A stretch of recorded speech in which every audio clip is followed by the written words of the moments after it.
A lot of things that people don't know about us as African immigrants. Where we came from, everybody looked like you. Everybody sound like you. But yet, we are always willing to embrace the world with all the differences and challenge. That's what led us to a country where we don't speak the language, we don't know the culture. And if you see the people that's sitting next to you or around you, it is a testimony of what I'm referring to. You know, our future depends on all of us working together to build a better nation. As the late Martin Luther King Jr. once said, we may have come here in different ships, but we're all in the same boat now. I'm so excited to be here, and I've prepared a special proclamation in honor of our African immigrant community here in Colorado, and I will read it to you. Whereas, during African Immigrant Month, we celebrate our collective accomplishments, annually highlighting our community champions and the importance of civic engagement. Whereas during African Immigrant Month, we showcase the positive contributions of all African peoples in Colorado. Whereas we seek to honor the African community's positive impact across Colorado and celebrate the diversity that they continue to contribute across our state and our communities. Whereas during the month of August, we recognize the value African immigrants add to Colorado's cultural and economic strength. Therefore, I, Jared Polis, Governor of the state of Colorado, do hereby proclaim August as African Immigrant Month.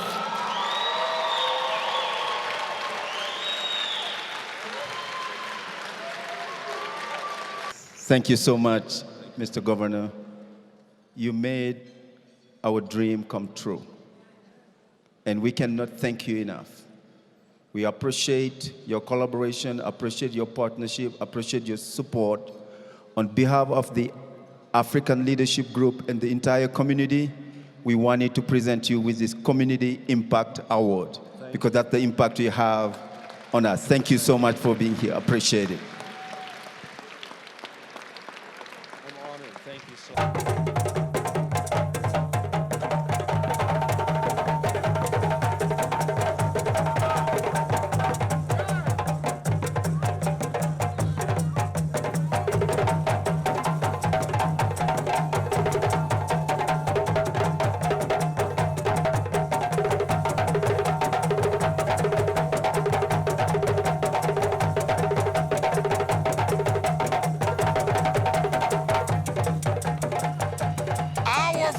President,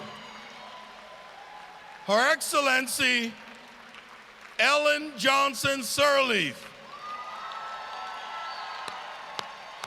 And our responsibility as the leaders of Africa is to make Africa a better place. A place that even if you have to leave to seek opportunities, to get better education, that you should know that you must be able to return. We expect that as we go forward, Africa will be the place of the future.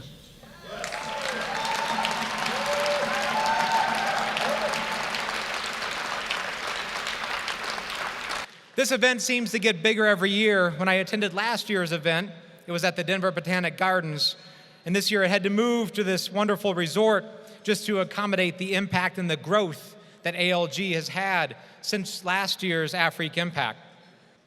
A few years ago, refugees and immigrants' economic impact was measured in Colorado. It was calculated that for every dollar spent on refugee resettlement, over $1.50 is generated in industry activity throughout Colorado's economy. And for every dollar a refugee earns, over $25 are generated in industry activity. When we invest in you, we invest in all of us.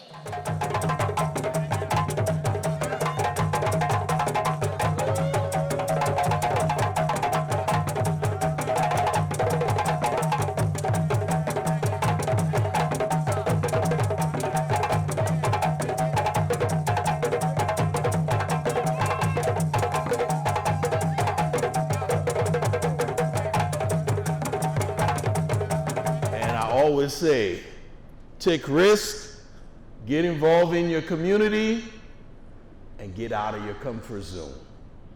If you can impart that to our young generation, we're leaving them in good hands. My name is Tom Graham. I'm a sergeant with our PAR unit here at the Aurora Police Department in District 1 here. Papa Dia called and invited us to come down and join the festivities and the celebration, to interact with the folks from the church here and from the community. And then we took it as an opportunity to bring some stuff down, talk to people about police work, and talk to kids about safety and things. As you know, Aurora is probably one of the most diverse communities or diverse cities in the state. So we like to interact with everyone that we can, have the community become comfortable with us and us with them. Well, for the organizer, Papa Dia, we want to thank you, and Lori, who helped him out quite a bit. Thank you for inviting us. We enjoy coming out to these events. And then for the kids and everyone else that's coming, please come on up, say hi, get used to us. We'll have some more officers here later, meet the officers that work here in the city and get to know us. My name is Thomas Elias Lockhart III. I found out a little bit about this event from my cousin, and I did a little research and called to be a vendor, and I was really excited about what they were doing and what they were planning. That starting out as a week to try to turn into a whole month of celebration for the African immigrants coming to America. And so was very excited to be a part of it. So I got on board, they liked my work, and the rest is history, so we're here now. I've been doing my art my whole life. I got really serious about it about 19 years ago. And since then, just no turning back. I've been doing it full time for about 2.5 years.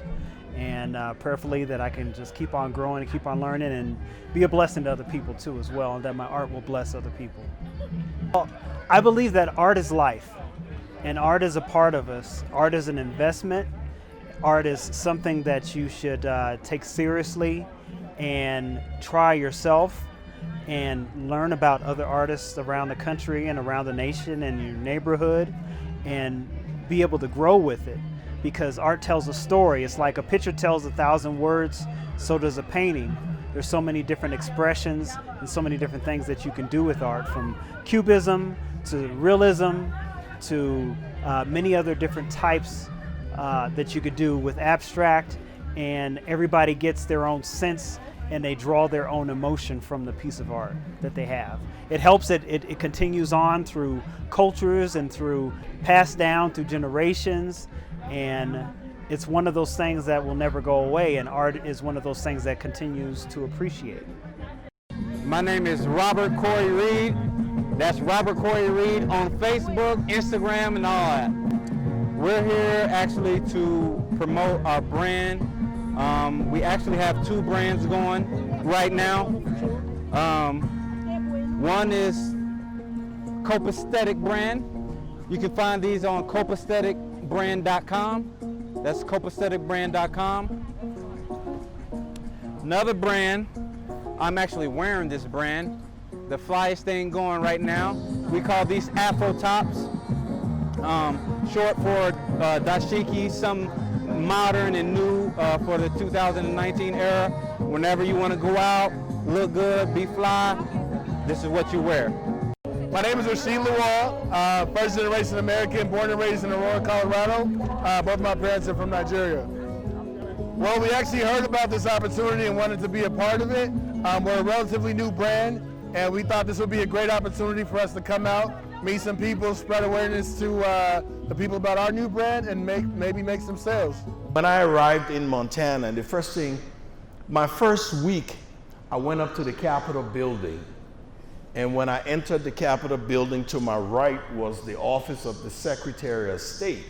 And to my left was the office of the governor. And guess where I decided to go? The office of the governor. And as I approached the office, I got stopped. And the lady said, "Do you have an appointment?" I said, "No." She said, "Would you like to make one?" I said, "Yes." And so as I'm writing my name down, this gentleman comes behind me and says, "May I help you?" I said, "No, I'm here to meet the governor." He said, "Well, I am the governor. My name is Mark Roscoe." I said, "Nice to meet you, sir." And he said, "What can I do for you?" I said, "Well, I'm just from Africa last week. I thought I should come and meet you." And he said, "What part of Africa?" I said, "Liberia." And he knew a little bit of Liberian history. He said, "Oh, where the slaves went. Come on in." And I walked in his office. And he said, "What do you do?" In those days, because I wasn't working the first week, I traveled with my resume everywhere I went. And as soon as he said, "What do you do?" I pull up my resume from my pocket and handed it to him. And he looked it over and pressed his intercom. "Pat, would you come in?" And this lady came in and he handed my resume to her and said, "How can we help Mr. Collins?" And she looked at my resume and said, "Oh, Intermountain Children's Home is looking for counselors. Why don't you apply and use us as your reference?" And I got interviewed the next week and started working. That's Montana for you.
Yeah, there was a huge African presence. My wife and I.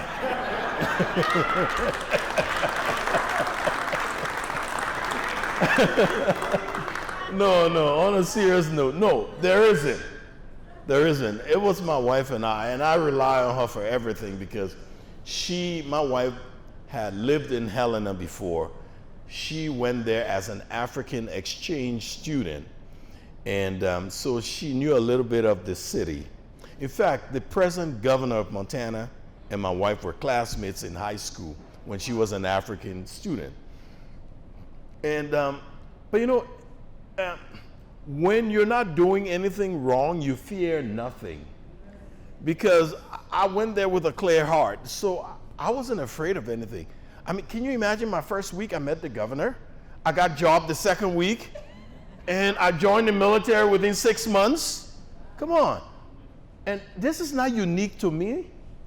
Every one of you here in this audience can do the same thing because you've been through what I've been through. Most of us have been through the same thing. And so, but it just takes that little extra oomph and you can do it. So you went from being a youth counselor, going to the military, to mayor. No, you missed one step. What did I miss? I was a janitor before the military. So I'll tell you this story. So I knew I needed more money because I had a wife and a daughter I had to care for. And so even being a youth counselor, it didn't pay well. So I saw this ad in the paper. They were looking for a janitor at a local elementary school. And I applied, but I fudged my resume by, I didn't tell them I had a bachelor's degree for fear I would be overqualified. Yes. So I only put high school, and I got hired. And then one of the teachers were going on maternity leave, and I went to the principal and said, can I sit in while she's on maternity leave? She said, do you have a degree? I said, yes, I have a bachelor's. She said, but why didn't you tell me? I said, I didn't want to appear overqualified for the janitor.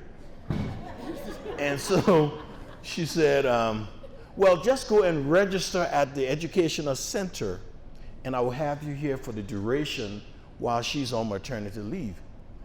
And I still remember very well my first day in the classroom, second grade classroom. I'm writing my name on the board, and the little girl, second grade, oh my God, the janitor is our teacher.